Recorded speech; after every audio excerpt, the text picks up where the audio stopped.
Welcome to Who Are You, a CSI podcast. I am Raven, and I've seen CSI through and through around 3 to 4 times. And I'm Nick, and this is my first time experiencing these episodes. And today we are reviewing Season 4, Episode 18, Bad to the Bone. Original air date April 1st, 2004. Director David Grossman, writers Anthony E. Zeiker and Eli Talbert. And we start today's episode with shots of the Vegas Strip before we head inside of a casino. But before then, Nick, what is our Vegas score for today's episode?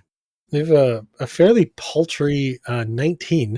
I was remarking earlier that most of these points happen in the first 60 seconds. Yes, it's a very front-loaded Vegas episode, and then it just basically crashes as far as Vegas goes. You gotta, there's 2 scenes at the beginning. It's like 7 or 8 seconds, and then you're in a casino, and so I gave a couple bonus points. There's one scene at the 7-minute mark, and that is the last shot of the Vegas Strip you see. Wow. I did give 2 points for I felt it was in the spirit of the Vegas score. There is Diner that plays an important role, but a repetitive role. But a repetitive role, in the episode. Yeah. And it has like Vegas-y lights. There's this like camera shot. And so I gave it a few points. It's like, It felt very Vegas-y. Yeah. Even though it's supposed to be somewhere else in Nevada. But I mean, like, I felt like it was a helicopter shot, but I felt like if I was coming into this place by helicopter, I would think, I bet you I can gamble there. Yeah, like I'm sure there can be some. I think some gambling can be afoot. It's just like 4 buildings with desert around it. So fair, it's like, fair. Real old school Vegas. Yeah. Pre-Rat Pack days. So we go inside this casino and we join, and I labeled him. We'll learn. Spoiler alert, it's a victim, but I labeled him at this point Angry Mullet Man. Oh, that's a good name. So Angry Mullet Man, grumpy big dude. Yeah, Angry Mullet Man seems to be following somebody around through this casino and then into like a parking lot area. We then have Jim Brass and Grissom with dead Angry Mullet Man.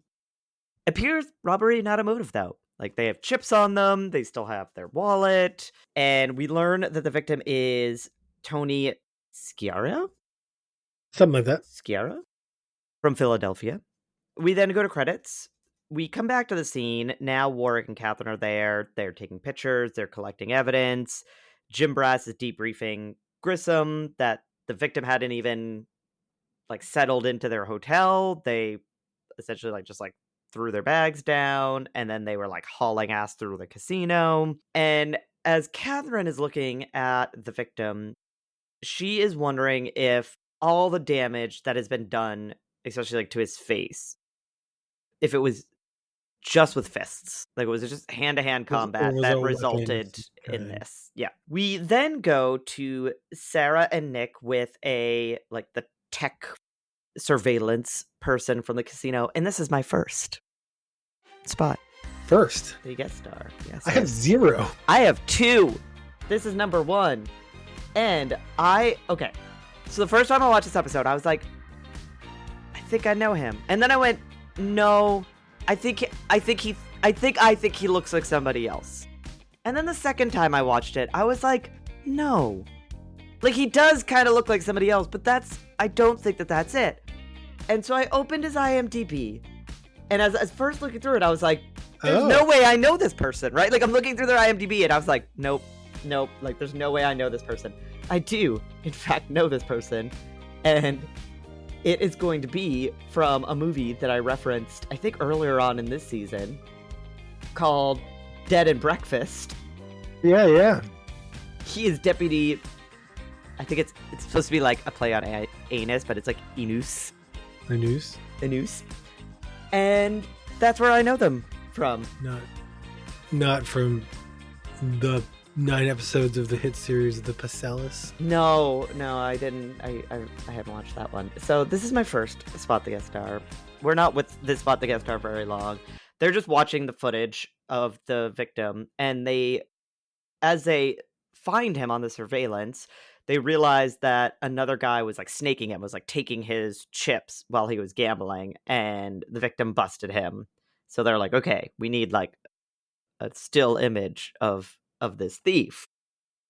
We then have Grissom with Doc Robbins in the morgue, and confirmed it was bare knuckles that did this damage to this person's face. And like he's so beaten up that Doc Robbins notes that it's like the most brutal beating that like he has ever come through his morgue.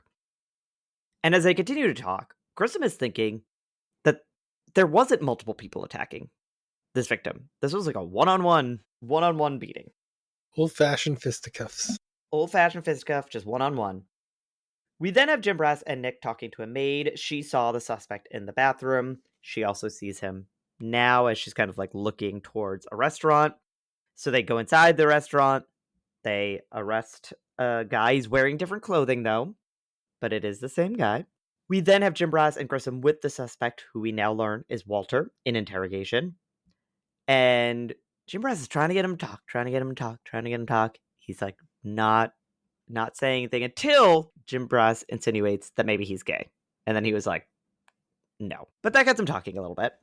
And he says that what he whispered, the sweet nothings that he whispered to the victim was, give me a reason. AKA, like, just give me a reason to beat your face in. Beat you to death. Yeah. During this, Grissom lets him know, like, hey, I want to see your fingers. I need to, like, process underneath your fingernails. And as he goes to touch him, he's like, do you have a fever? Which this will be brought up. His temperature is brought up several times. And he's like clenching his fists and his face is all angry. And then Walter attacks Grissom. And then officers run in. He's attacking the officers. They subdue him by beating him pretty brutally with a nightstick. Surprisingly, didn't hit him that many times with the nightstick. I felt like there were too many officers. Yeah. They were in the way. So they subdue him, and he did. He did. It just sort of looks dead fishing. Yeah. They're still wrestling into the ground a bit. Yeah, but he was gone. So then David and Catherine are with Walter, and Catherine asks, like, oh, do we have to double check the temperature? Because it's still higher than they would think it was. And David's like, I've already checked twice. This is what this person's temperature is right now. The sheriff arrives. He doesn't think this looks good. Doesn't think the scene is looking good for anybody. And then Catherine approaches Grissom. She notices the wound on his neck. Tells him it looks like a hickey. I don't know why. It seems fairly unprofessional. And we learn that Walter's liver temp an hour after death is 101.5, meaning that when he died, his temperature approximately would have been 103 degrees. So then Nick and Sarah are with Walter's car, which is just full of stuff. Filled to the brim with stuff. Real hoarder level. Yes, perfect hoarder level for sure. And as they're looking through the car, Nick finds a box of chips, and he also finds a waitress uniform for someone called Libby that has burn holes in it. And there's a discussion between Nick and Sarah of maybe, because he has this entire box of chips, which is like worth thousands of dollars just sitting in his car. And so the thought is maybe he just likes to steal things versus stealing things for monetary gain. Yeah. They don't get too into that, whether it's like, I don't know, there's a couple different motivators for why people would do something like that. Yeah. Whether it's, but yeah, either way, it's the outcome is the same, right? He's not, the thrill of stealing is probably the driver. So like after you beat the guy to death, he's not interested in robbing him. Yeah. We then see Doc Robbins with Walter. Grissom enters. We learn that the cause of death is not due to the police attacking him. It was in fact due to cardiac arrhythmia. He has like no prior condition that Doc Robbins can like note at this time to like explain why this happened. Talk's report is pending. And then there's just a conversation about how some people run hot. Doc Robbins is like 98.6 is just like the average temperature. Some people run hotter. And I will say that my average is 97.7. Yeah, a lot of people run colder. I think a lot of people, the vast majority of people run very close to 98.6. I think running hotter is actually, I think, much rarer. I think it is rarer. There are certain benefits to being hot. Like when you get sick, you get a fever because you choose to get, like, your body makes you get a fever, usually so you could produce more like white blood cells and Yeah, yeah, things, right? yeah. And so you could fight whatever is infecting you. But also because like the things that are infecting you are often designed to infect you are like 98 to 99, 98.99. Yeah, yeah, yeah. And Yeah. so if I get your temperature up to like 103 and then it messes with their chemistry, that can be a benefit as well. So being able to regulate your heat is that. 101 or 102, whatever number they gave. 103 would have been his temperature when he Yeah. died. Yeah. That's too hot. Like, I get what Dr. Robbins is saying. There's a not everyone's exactly 98.6, but that would be probably a medical condition in of itself. I would think so. I would, like, if in today's medicine world, I would think that if I was a patient and my doctor was prescribing a medication and my normal temperature was 103 for some reason, my doctor might want to be checking to make sure like the medicine isn't going to like Yeah, like behave not work differently. as yeah. But like my dog's, I think a dog's temperature is like a few degrees. I don't know if it's 5, but warmer than a human. Like there are a lot of other animals run at different temperatures. Yeah, yeah. So it's not like it's sort of a quirky thing. I felt very sort of like led on.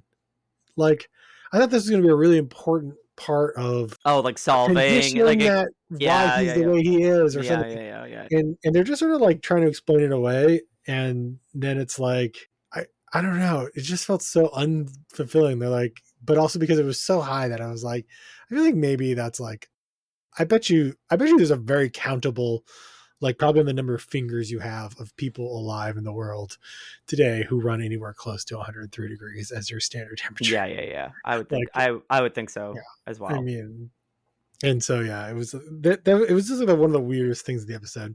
Yeah, I was just like, really? What do you mean? Like, you're a doctor?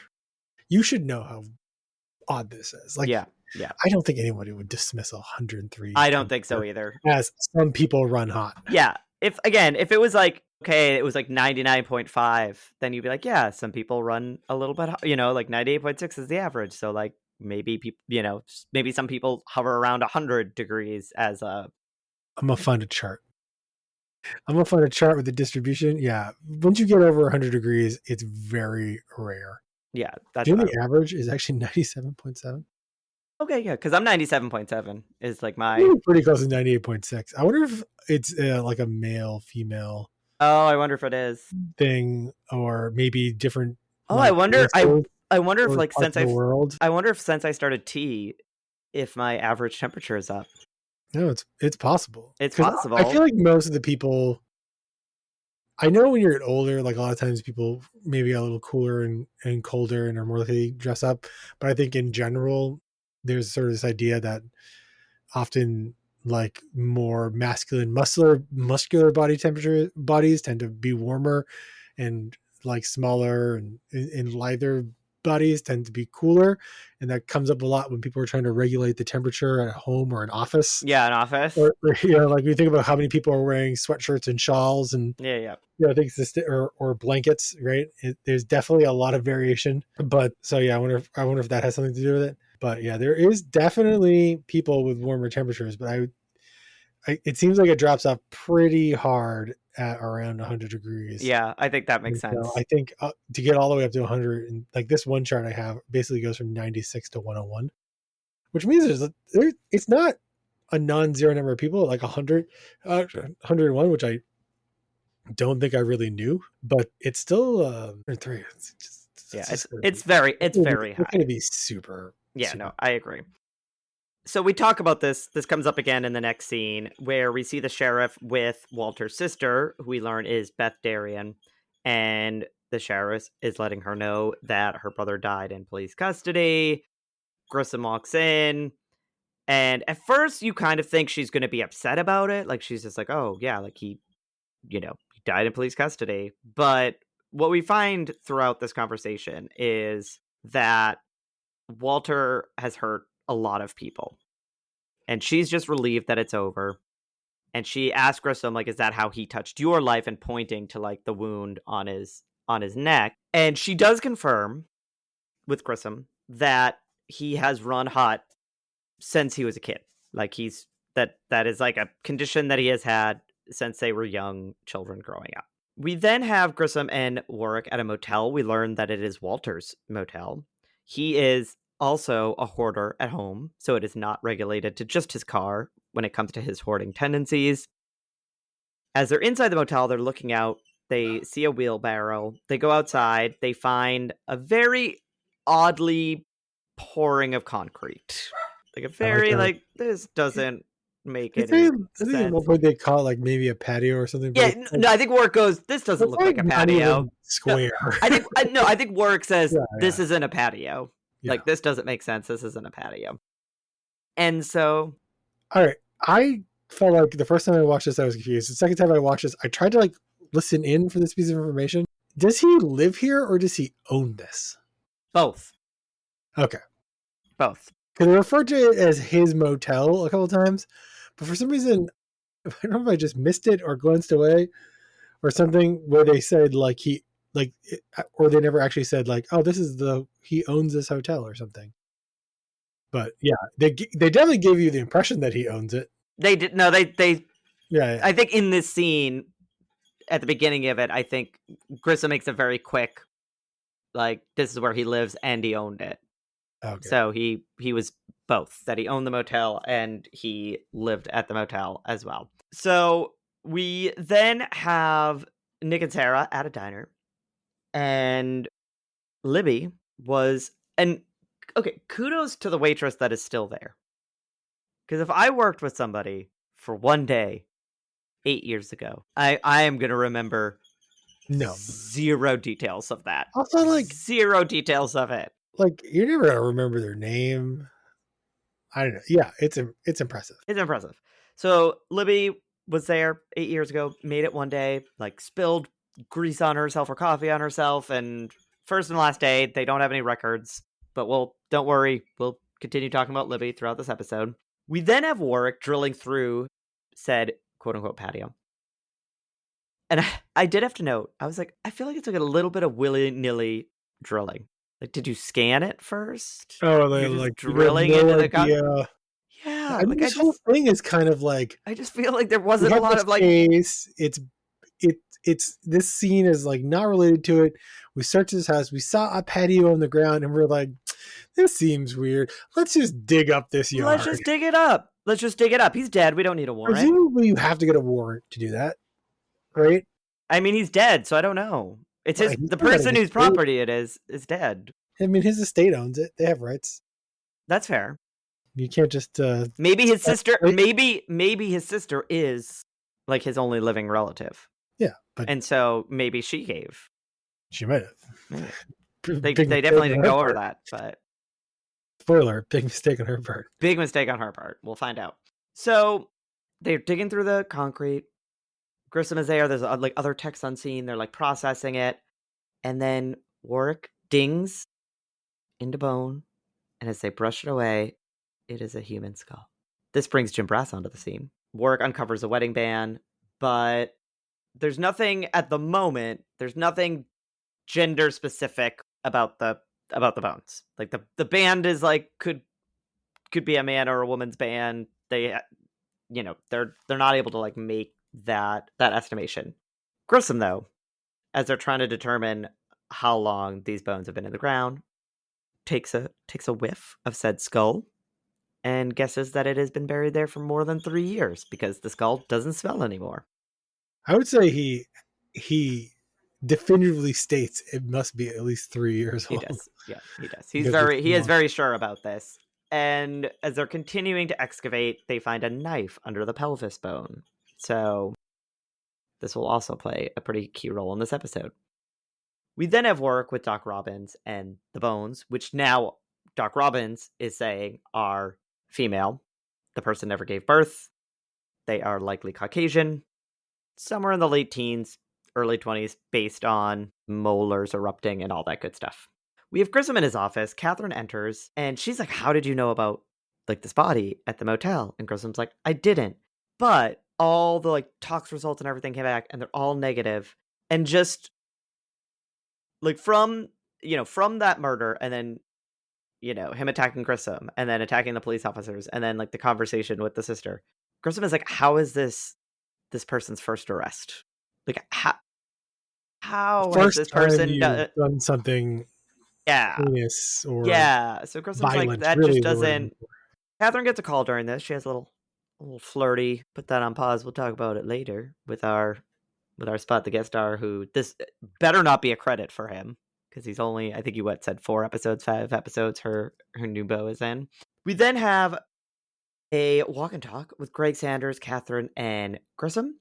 Jane Doe, as they are calling her at the moment because she's not identified, not reported missing. Like, they put her DNA into the database, didn't get any results. And another thing is that there is foreign DNA in her pelvis, and it has to be based on like the shared number of alleles, either her father or her son's DNA, Yes. which brings up a conversation. Well, she never gave birth, so how could it be the son? We'll circle back around to that. I was trying to remember, do they have the photo piece with No. her? And Nope. yeah, so they don't know that she was pregnant. I was like, on the second watch through, I felt like I was like, wait a second, why would they just automatically rule that out? Yeah. And I was like, oh, because they had no reason to think. They had no reason to think at this time. Nope. The next few scenes, we kind of flip back and forth between them. I'm going to kind of describe them more just as they first appear versus trying to do it back and forth. We have one set of scenes with Nick and Archie as they're using the skull and software to create an image of the victim. We have work at the motel. We see some of the items being transported back to HQ. He finds a hair with a tag in it and a baseball cap. Catherine's also at the motel. This is where she opens the suitcase, finds a ripped picture of a pregnant couple and also maternity clothes, and finds an ID that belongs to a Marissa Cleary. We then have Catherine and Grissom talking, and this is where they confirm that the foreign DNA was her son's, but for some reason, I felt like this probably annoyed you too. Grissom's a very smart person, right? Very smart person. He's so hung up on the fact that she didn't give birth. Yeah. And Catherine's like, there are other ways to have a baby than to like give birth through the birth canal. Like, there are other methods. I also like that he's immediately like, oh yeah, and we found a hunting knife buried with the body. And it's like, it's like he got there so quickly that like you're the one with the information. Like, you should have been able to make that jump. But also, like, I didn't quite understand why from your skeletal only remains you are so convinced that she never gave birth. Like, I try to remember if Doc Robbins or somebody said something that's he did. Like, if you give birth, this would have happened. He didn't get that. He just said like either the shape of her birth canal, like there must be some physiological change that happens if you give birth vaginally. As someone who has never done so, I'm not the best person to talk to about this. It's so weird because, like, also babes, there's like such different sizes, right? Like, yeah, it would probably have a very different impact if you're like a 7.5 month preemie baby versus like a max term, like 12 pound baby. Yeah, so it's like it all comes together to this like, oh, she clearly could not have given birth, despite the fact that, again, Doc Robbins is a doctor.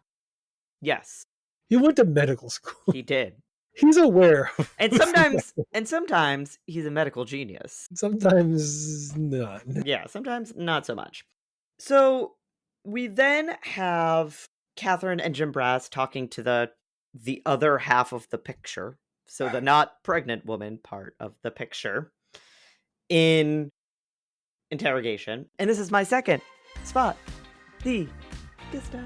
I thought this could be a spot the guest star because I thought this guy looked kind of familiar. But I put my head together and I said, I have no idea. He mostly just reminds me of Daniel from Stargate. Okay. And I was like, I think it's just that. I think he just looks like a nerdy guy. Yeah. So this is Josh Stewart, and I know him from Criminal Minds. He plays William LaMontagne Jr., and he's in 28 episodes of Criminal Minds. So that's how I know him. I looked it up, like when I looked at the list afterwards, and I think I even clicked on his thing, and I was like, I don't recognize him for any of this. Yeah. So that's how I know him, and that's my second and final spot the guest star for the episode. And he explains to Jim Brass and Catherine that he never reported Marissa missing because he thought she left of her own accord. Like, they got pregnant young, they got married young, they got into this big fight when she was 9 months pregnant, she left, and then he got a letter from her. He got this typed letter that basically said, like, you don't want me, you don't want the baby, we don't need you, have a nice life, basically. So he just thought that she left of her own accord and was like, oh, okay, like, I'm 19, I'm off of the hook, I guess. Great. I can imagine that. A lot of 19-year-olds thinking that way. I mean, your brain is not fully developed. It's fine. Well, it's just a very human thing, too, to just be like, have a lot of anxiety, worry, and stress about something. And then someone says, I'm going to take this problem away. And you just be like, okay. Yeah. And then I think the actor did a decent job of, like, you could tell he's remorseful and regretful. Like, he didn't really want that to be the outcome. No. It probably took him a while to get there. It wasn't. Yeah. It wasn't immediate. Yeah, because we learned that this is like now 8, almost 9 years later that this happened, right? So now, theoretically, this person is like, 26, 27. And so probably now brain fully developed in a bit of a different headspace. We have a scene where Greg Sanders is processing the hair from the cap that Warwick collected. We have Catherine with the paper guy. I was like, oh, still here. He points out that the signature on the letter that was given to the husband is not Marissa's signature. It is in fact a forgery. And he doesn't know at this time if Catherine thinks Walter forged it. Paper guy's like, I can't. At this, I need a exemplar. Yeah. We have to like look through stuff at his house to try to get like enough. Who are we comparing to? Yeah, like, what were we comparing to? But one thing that we do know at this point is that it was not printed on any of the printers that they have collected from Walter's motel. So it was printed somewhere else. We have Sarah analyzing the envelope. We have Greg Sanders with Grissom and Catherine. The hair collected from the cap is Marissa's son. Bum, bum, bum. Sarah enters with another piece of the puzzle. I was going to say, this is like one of those pieces of evidence that this is also like an open-ended question at the end. You never you never get an answer for where this hat comes from. No, we don't. No. And so Sarah enters. She has another piece of the puzzle. The letter mailed to the husband was mailed from Henderson. And that's weird because, like, that's not where Walter lives. No. And like, why would Walter go to Henderson to mail out a letter? Like, that seems strange. This brings us to Grissom and Catherine with the sister at her home in Henderson. Which is you would think it's, I mean, I guess it's not like the only time they go to someone's house, and I know why they're here. It's important to the storyline. But it's like, I'm almost surprised that it wasn't just like a phone call or could you come in? Yeah. Like, can you come in? We have a few questions for you. If you're in Henderson, you're like, yeah, we want to go out there. You never know if she could be like, direct you to a neighbor or something. You never know where the plot's going to go. Like that. Yeah. Where you're going to want to go. So it's not that weird. I was immediately like, before I knew why, I was like, wait, why are they in her house? Yeah, like, I know this doesn't make any sense to me. She already came down to like, she knows where she's been to HQ. Like, she's capable of getting there. So in this conversation, we get a flashback to Walter killing Marissa. We also learn that the sister is Libby. Yeah. She is the waitress. And she's very confused as to like why Walter kept her uniform from 8 years ago from the one day that she was a terrible waitress. And as they're continuing to talk to her, she's getting a little uncomfortable. They're like, what's going on? She's like, oh, nothing. She's like, just don't like talking about Walter. Like, he's done a lot of terrible things. But what she's uncomfortable with is that a school bus comes and drops off her very blonde son. And he comes in the house. And we learn that he is 8, about to be 9 years old, and he has a little Gar. scar in Line. on his face. So we see Catherine swabbing inside the boy's mouth to get DNA. We also see Grissom swabbing inside the father's mouth, which, is that necessary? Like, Well, you have Marissa's DNA. I think it's so that they can confirm that That he's he's the the father. father. I know. But like, So that yeah, he for can get other custody. legal purposes. Yeah. That's, I think they already knew that she wasn't going to be the mother. They don't show her being swapped, but they indicate that they do swap her as well. Yes. So in the very next scene, we have Grissom and Catherine with the sister, now in interrogation, and she admits that Walter dropped off a baby 8 years ago. Just showed up with a baby, left a baby. And at first she's trying to say, because they were like, okay, you didn't report this, you didn't, like, you just took this kid in from your, like, psychotic brother and just went, all right, I'm just gonna roll with the punches here and not do anything. Middle of the night, your brother shows up and hands you a baby. You don't ask any questions. You don't report it. Walter said that the mother was a runaway and that she didn't want the baby. I took him in. I love him. How did Martin get this scar on his forehead? I don't know. Or you didn't want to know?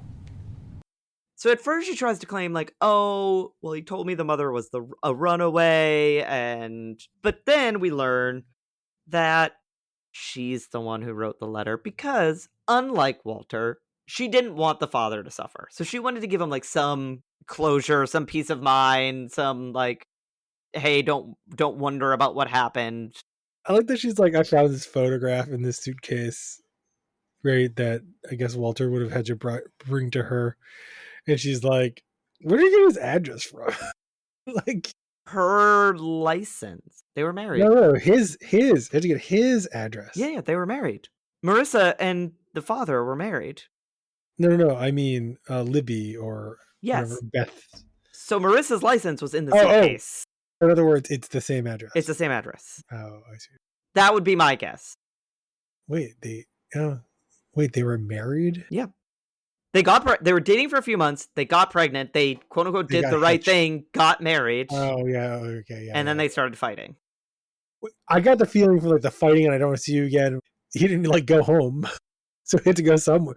I think she checked into a motel, and he stayed at home. Yeah. I think I think those are all there. I think I just missed that all. Yeah, I don't know. That's fair. I mean, I have to write this all down, so I have a lot more time to like think through they didn't do a good job of explaining this. This is my conclusion after writing it all down. I definitely also know that like this episode I was really having a hard time. It's such a depart from the formula. Yes, it is. It is definitely that I was like having a hard time like following the thread at times. I was like, wait, what? Why are they? I was just a lot of times I was like, why are they doing this? Why are we doing this? Yeah. So that's not quite the end of the episode. Very close to it. We get one final scene where we follow Grissom as he walks to an evidence room that has like all of this stuff that they took from Walter, and he continues looking through it, and he pulls out a bloody shirt, and then that is the end of the episode. So, Nick, what did you think about this non-conventional CSI episode? It wasn't like bad, but it wasn't good. I love the pause. You were like, I actually was surprised how easy it was to watch the second time, although I do not give it a rewatch. It just felt, I feel like if this was a pilot, I'd be like, we're not picking up this show. What is this? Like, this is not your finest work. I don't get what they were trying to do, is I think my problem with this episode. And I wonder, it feels like it was edited poorly. I always never know who to throw under the bus, but when an episode isn't as good as another. But yeah, I don't think it was edited well. I also didn't understand the end of this episode. I was like, I said I would like to think this is going to come up again. If it doesn't, there was another time where they were looking at his clothes and there were other like bloody clothes. And I started to think like, how many people has this guy killed? Yeah, you're like, how many Right? people have been murdered by Yeah, this like guy? is he Yeah, a yeah. serial killer? And I don't know. I think I wanted the episode to go somewhere else or deeper or broader. It just seemed like a very bland storyline. I'm still not entirely sure they had any right. I mean, I guess he was a murderer. They could look for evidence, but like they're like digging up this guy's backyard to find this other body. Are you going to dig up the rest of the yard? Like how many? Right. Who knows how many bodies there are back there? Like in my head, I feel like we only got half the story. Also, the mom. I assume she's not going to be the mom any longer. He's going to go with his dad, but they don't ever show you or tell you that. Right. Yes, There's we have no way she's definitive. keeping that child. This poor child. No, His whole life is about to change in a I very know. traumatic way In for a him. very traumatic way. Yeah, and so yeah, it's a weird episode. It left me. It's a very messy story. Yeah, and it's nice. It Like really feels. it's nice in some ways that the father was like, "Oh, can I see Good my story for son?" him. But like, this is again 8, 9, almost 9 years later. You didn't like even try to find her or your kid in the 9 years. You know what I mean? Like, You didn't try very hard. you didn't try very hard. Try to track her down. Yeah, you have a lot. You had the legal right to have You to had be the- his father if you wanted to enforce it for the last 9 years. and you Right, didn't. and you didn't. And So I don't think she's going to jail. I think she can claim a lot of things like that probably serve as a defense. Like literal fear that her brother is going to come back and murder her right. if she goes to the police. Yeah, yeah. Right, which is that self-defense basically is often a defense. And then it's like, okay, but how about years later? It's like, well, once I was in love, like this is now my child. Like, Yeah. it's kind of like, I don't know the rules.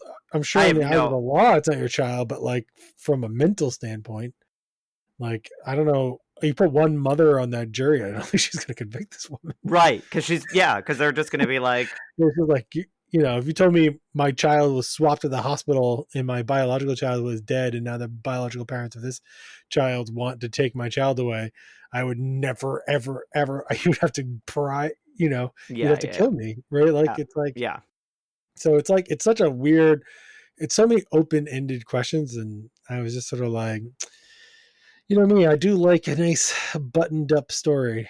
you do. You like it all. Yeah, you like it a nice little like wrapped present at the end. I'm happy with like next time on CSI and like learning of this stuff. Yeah, later. yeah. But like we get that usually isn't what happens, right? No, And so it's because I want my questions answered. This is why I That's fair. can't. This is why I'll never watch a show like Lost. right. That's fair. Which is It's good to know that for about never yourself. answering questions. Yeah. It's yeah. So yeah, I actually give it 2.5 stars. By the way, I didn't think Okay. I said that yet. Yeah. There was a moment I was gonna give it 2. I was like, it wasn't that bad. Yeah. I just didn't like it. That's fair. That's fair. I gave it a 3 out of 5 for pretty similar reasons. Like, there's definitely things that I was like, was there a scene that made sense of this and you just like edited it out? Like, Oh, I really wanted like, was there a thing where like, oh yeah, this crazy medical condition that causes you to like run at 103 degrees can cause you to be a complete sociopath, and like, oh wow, okay, so this is like why Walter was the way Walter was. or anger issues. Or, Yeah, like that would have been cool. But similar to you, like the second watch through was pretty good. Like the first watch through was fine. Okay, so this is actually funny because Nick pinged me and like some time ago and was like, this is like the weirdest episode of CSI. And at this point, I had only done like 10-ish minutes of my first watch through of the episode, 10 or 15 minutes. And I didn't remember this episode at all. And so I sent Nick a message back and I was like, I don't remember this episode. Like, I know I've seen it. I've seen it multiple times. I did end up getting to a point in the episode that I was like, oh, it's this episode. Okay. And like got myself caught back up. But I will say it was a little unnerving to be watching CSI and being like, this isn't ringing like any bells for me. Like but I think because the ending is such a journey from where you start that the beginning of the episode doesn't remind you of the end of the episode, right? And a lot of times when I'm watching it, I'll be like, oh, right, like this is how it starts and then this is how it ends. But because the journey is like wiggly waggly on this one, I was like, I don't remember this. And then maybe like 15 or 20 minutes in, I was like, never mind, I do remember this. I just forgot that this is how it started. But I still feel like I enjoyed the episode. Everybody was involved. Sort of. I mean, there was a lot of like loose involvement. I feel like Sarah's Yeah. like out of most of the episode. Yeah. She's like, "Hey guys, remember guys, me? I'm I was here. looking at this letter for the last 2 days. I'm playing an important part of this Go ahead, episode. listen, and then never show me again." Never show me again. But yeah, I don't know. I enjoyed watching it. The second watch through wasn't bad. I do, even when it doesn't like always land, I do appreciate that they're willing to try different things. Like that. I do appreciate the willingness to go out on a limb and try something a little bit different. So 3 out of 5. It's a decent episode. If you're like Nick and you like it all nice little bow at the end, probably not the episode for you. But we'll see how we feel about the wrapping up of our next episode when we return next week to review season 4, episode 19, Bad Words. Another bad episode. Another bad episode. We mean with that in the title. Yes. But otherwise, we'll talk to you next week. No spoilers. No spoilers.